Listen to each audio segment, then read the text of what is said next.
Do you need to have an MBA to be a great CEO? Well, according to this book, The CEO Next Door, just by having the right mindset and these 4 vital behaviors, they believe that anyone can become a great CEO and run a fantastic business. And that's what we're going to cover in this video coming up.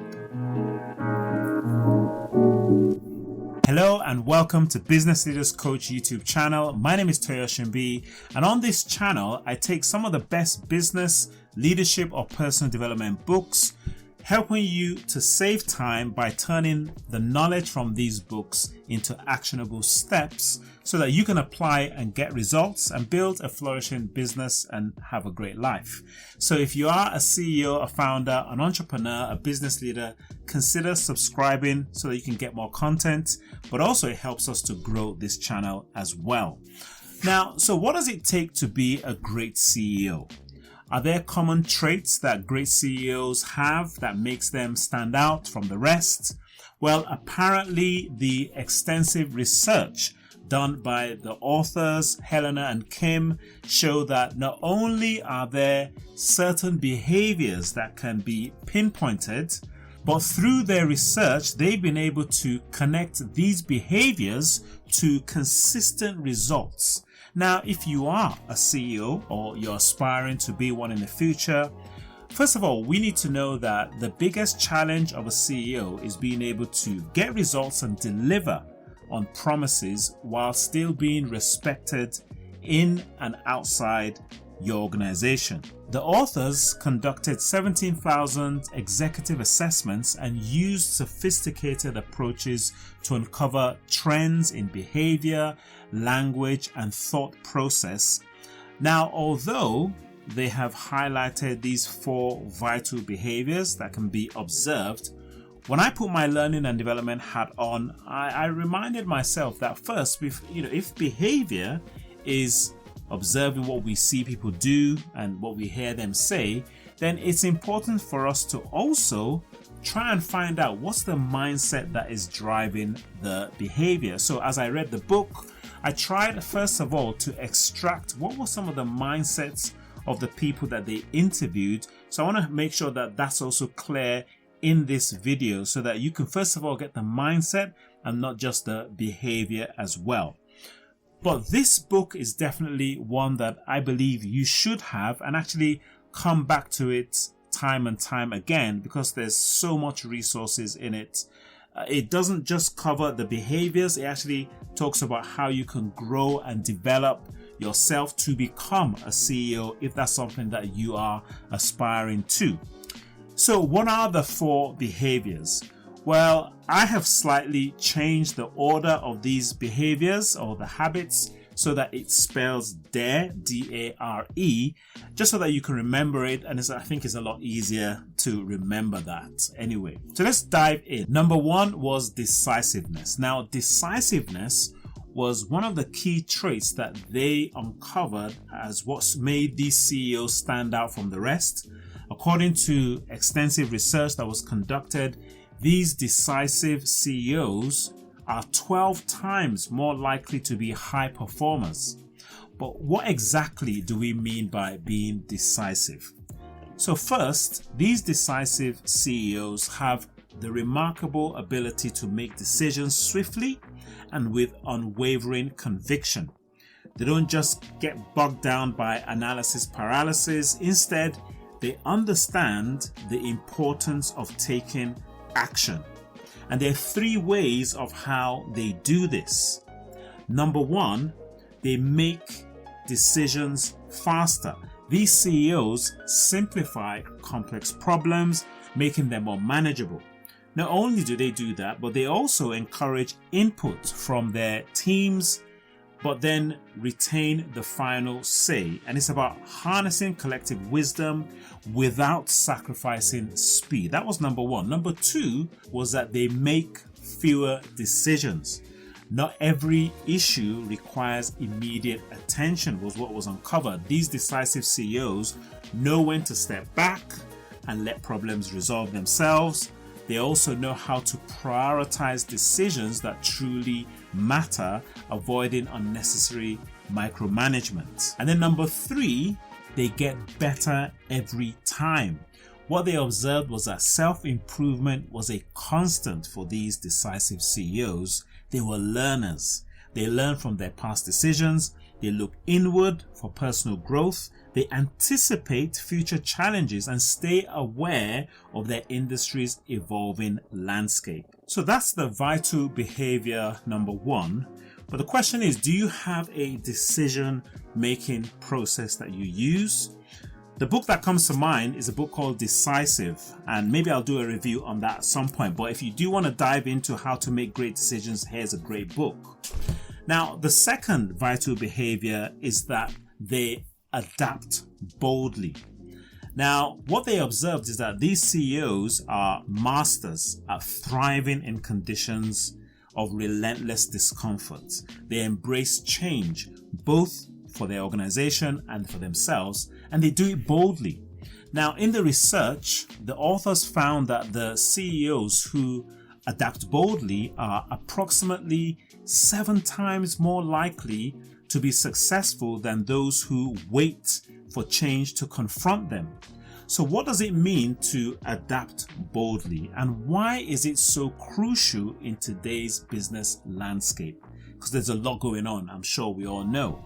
Well, adaptability begins with a mindset that says, well, if I'm not uncomfortable, then I'm probably not learning or changing fast enough. I mean, that's the mindset that they realize that they adopt. So these bold CEOs, what they do is that they understand that comfort zones are the enemy of progress. They actively seek out situations that challenge them and their organizations. And what they observed was that there were 2 ways that they do this. Number 1 was that they let go of the past. And one key aspect of adapting boldly is this ability to let go, which could be a struggle for many of us. These successful CEOs don't cling to outdated strategies or processes. They acknowledge that what worked yesterday may not work tomorrow. And so letting go of the past allows them to move forward with fresh perspectives, which is something that I think we all need to be doing in this world that we're in today. And then the second is that they build an antenna for the future. Building an antenna for the future is one of the critical skills that they observed. And these CEOs are adepts at spotting emerging trends and disruptions before they become mainstream. They don't wait for change to happen. They actually anticipate it and position their organization accordingly. And obviously, we know that the economy has been rocky over the last number of years. And as I always mention to my clients, that we need to accept that we are living in a VUCA world. So the question is, how are you adapting? What future trends can you anticipate in your industry? Now, the third behavior was a quality that the authors described as seemingly mundane, yet an incredibly impactful one that not only increases a CEO's candidate's chances of getting hired, but also significantly boosts their odds of exceeding in their job. Now, this vital behavior was relentless reliability. And the authors made a surprising discovery. What they found was that of all the behaviors that lead to executive success, reliability stands out as a game changer. That it's not about confidence or experience or even decisiveness. It's about being someone others can rely on. And they uncovered the pillars of reliability, which are, there are 4. Number 1, personal consistency. What they observed was that reliable CEOs exhibit this consistency in their actions and decisions, that they're not unpredictable or erratic. Instead, they follow a steady course that their team can count on. The second was setting realistic expectations. These leaders are adept at setting expectations that are achievable, and they don't make empty promises or overcommit. Instead, they set realistic goals and meet or exceed them consistently. And then the third was that they were practicing radical personal accountability. See, these reliable CEOs, what they observed was that they took full ownership of their action and their team's performance, and they don't pass the blame, they hold themselves accountable, which fosters a culture of accountability within the organization. And then number 4 was embedding consistency into the organization. And what that meant was that beyond personal reliability, that they ensure that the organization as a whole operates consistently. And this means that processes, procedures, and standards are clear and consistently followed. So this demonstrated that these reliable CEOs adopt a mindset that says, I can be relied on. This mindset sets the tone for their behavior, and it actually then influences the entire organization. Now, here's where it gets even more intriguing. CEOs known for their reliability are not just high performing, they are 15 times more likely to be high performing.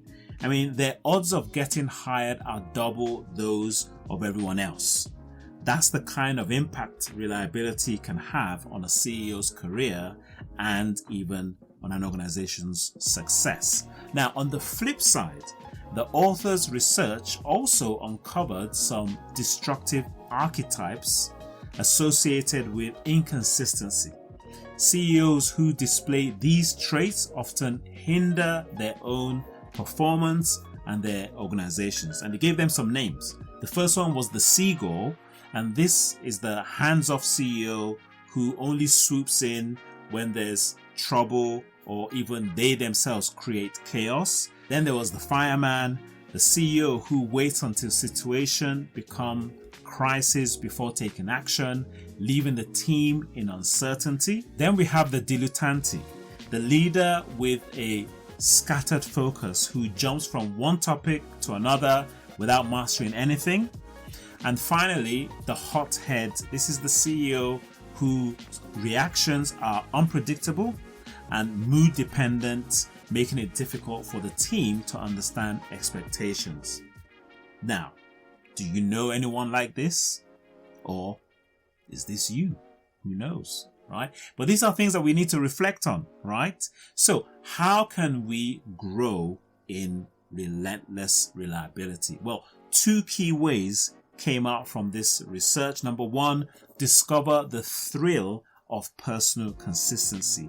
Embrace the power of consistency in your actions, decisions, and interactions.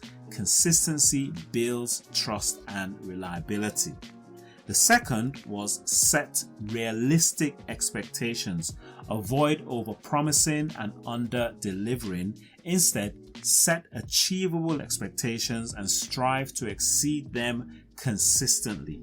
Now, this might be hard, and this is partly the reason why sometimes we can't do this on our own. Now, let's explore the 4th and final behavior that sets exceptional CEOs apart, and that was engage for impact. Now, the authors of the book also leveraged off some other research that was done.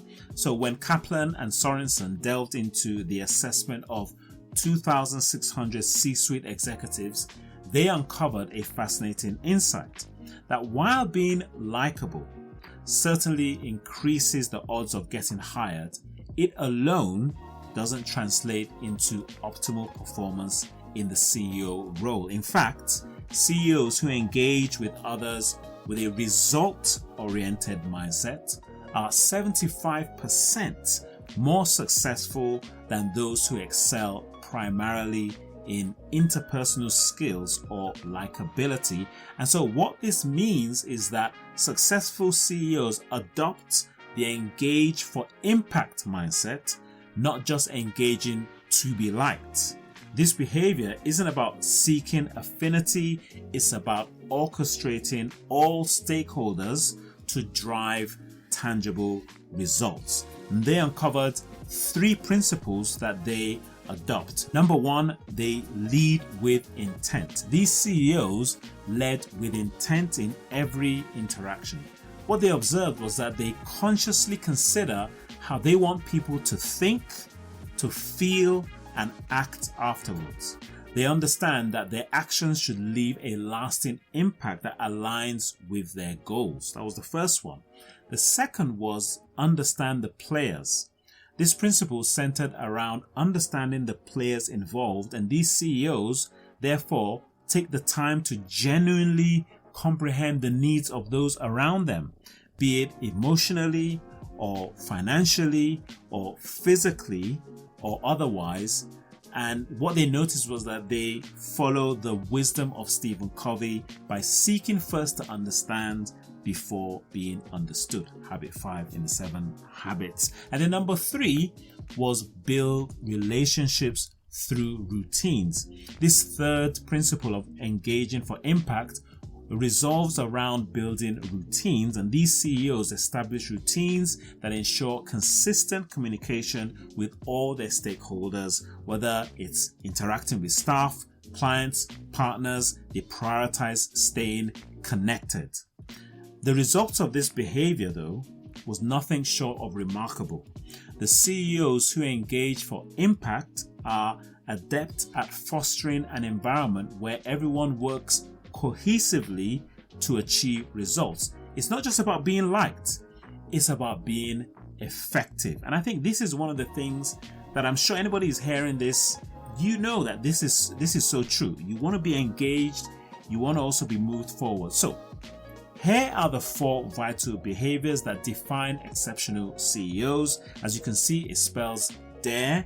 Each behavior complements the other, creating a roadmap for leadership greatness. So the question I have for you, which one vital behavior do you think impacts organizations the most, and why? Well, why not put your answer in the comment section below? And in addition to that, another question, which one do you need to work on? As I reflect on it, I know that as I looked at that, the reliability one is something that I feel like I have to constantly keep on working on. So I want to thank you for joining us today on this exploration of the book, The CEO Next Door, the 4 vital behaviors that define top CEOs. And if you found this information valuable, well, don't forget to like, subscribe, and hit the notification bell so that you can stay informed about upcoming content like this. And if you are challenged and you want to know how you can apply this, then also consider adopting our 5 daily habits framework. If you remember, think, plan, do, reflect, and learn. You'll find details in the description below so that you can keep this top of mind and apply it as you go. And if you want to know how to increase your learning, then you can also watch this video here that can help you. So dare to be decisive, adopt boldly, be relentlessly reliable, and engage for impact. Until next time, remember, greatness is within all of our reach if we dare to lead. See you next time.